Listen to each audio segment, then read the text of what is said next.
আসসালামু আলাইকুম প্রিয় দেশবাসী। মোহাম্মদ জাহাঙ্গীর আলম বলছি সাতক্ষীরা শ্যামনগর থেকে।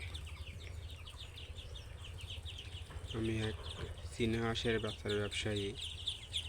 বহুদিন যাবৎ চীনা হাঁসের বাচ্চার ব্যবসা করছি। আমি এই বাচ্চাগুলো গ্রাম থেকে সংগ্রহ করে দেশের বিভিন্ন স্থানে পাঠিয়ে থাকি এবং বিক্রয় করে থাকি। আজকে আমাদের জন্য নিয়ে এসেছি 20 থেকে 25 দিনের বাচ্চা।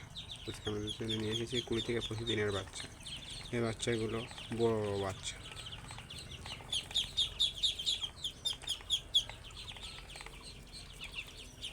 এই 20 থেকে 25 দিনের বাচ্চাগুলো যা খামারি ভাই বা ব্যবসায়ী ভাইরা সংগ্রহ করতে চান, তারাই আমার স্ক্রিনে নাম্বার দেওয়া আছে, এই নাম্বারে আমার সাথে যোগাযোগ করবেন। আমরা স্বল্প মূল্যে বিক্রয় করে থাকি। বিভিন্ন স্থানে স্বল্প মূল্যে পাইকারি, খুচরা বিভিন্ন দামে বিক্রয় করে থাকি। সেই 20 থেকে 25 দিনের বাচ্চা, এতে 20 থেকে 25 দিনের বাচ্চা।